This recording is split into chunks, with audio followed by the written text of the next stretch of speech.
Hello ಗುರುಜಿ, ಏನ್ ಇಷ್ಟೊತ್ತಲ್ಲಿ ಕಾಲ್ ಮಾಡಿದ್ದೀರಾ? ಏನ್ ಮಾಡ್ತಾ ಇದ್ದೀರಮ್ಮ? ನಾನು ಸ್ವಲ್ಪ ಫೈಲ್ಸ್ ನೋಡೋದಿತ್ತು, ಅದನ್ನ ಕಂಪ್ಲೀಟ್ ಮಾಡ್ತಾ ಇದ್ದೆ.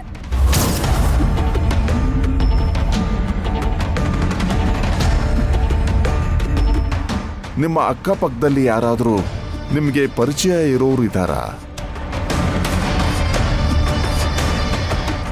ಇಲ್ಲ ಗುರುಜಿ, ನಾನು ಮನೆ ಒಳಗಿದ್ದೀನಿ. ಯಾರಾದರೂ ಓಡಾಡೋ ಗೆಜ್ಜೆ ಶಬ್ದ ಅಥವಾ ನಿಮ್ಮ ಕಣ್ಮುಂದೆ ಯಾವುದಾದ್ರೂ ರೂಪ ಓಡಾಡೋ ಥರ ಕಾಣಿಸ್ತಾ ಇದೆಯಾ? ಇಲ್ವಲ್ಲ ಗುರುಜಿ, ನನಗಂತೂ ಆ ಥರ ಏನೂ ಅನ್ಸಿಲ್ಲ.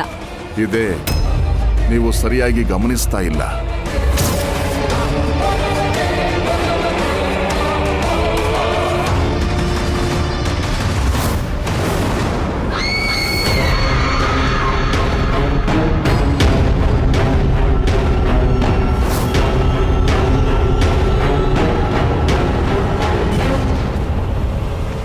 ನಿಮ್ಮ ಪಕ್ಕದಲ್ಲಿ ಒಂದು ಲೋಟ ಇದೆಯಾ?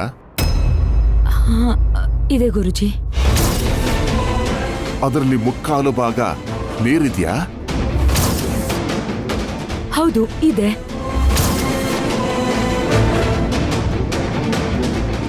ನೀವು ಕಪ್ಪು ಬಣ್ಣದ ಬ್ಲೌಸು, ಕಪ್ಪು ಬಾರ್ಡರ್ ಇರುವಂತ ಸೀರೆ ಹಾಕೊಂಡಿದ್ದೀರಾ ತಾನೇ? ಹೌದು ಗುರುಜಿ, ನೀವು ಹೇಳ್ತಾ ಇರೋದೆಲ್ಲ ಕರೆಕ್ಟ್ ಆಗಿ ಇದೆ.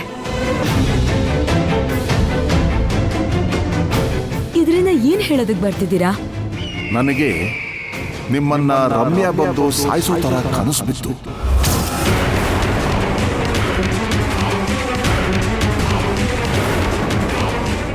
ಆ ಕನಸಲ್ಲೂ ನೀವು ಲ್ಯಾಪ್ಟಾಪ್ನಲ್ಲಿ ಕೆಲಸ ಮಾಡ್ತಾ ಇದ್ರಿ. ನಿಮ್ಮ ಪಕ್ಕದಲ್ಲಿ ಲೋಟದಲ್ಲಿ ನೀರಿತ್ತು. ನೀವು ಹಾಕ್ಕೊಂಡಿರೋ ಸೀರೆನೇ ನನ್ನ ಕನಸಲ್ಲೂ ಬಂದಿತ್ತು. ಹಾಗಾದ್ರೆ ಆ ಘಟನೆ ನಡೆಯುತ್ತೆ ಅಂತ ಅರ್ಥ ತಾನೆ?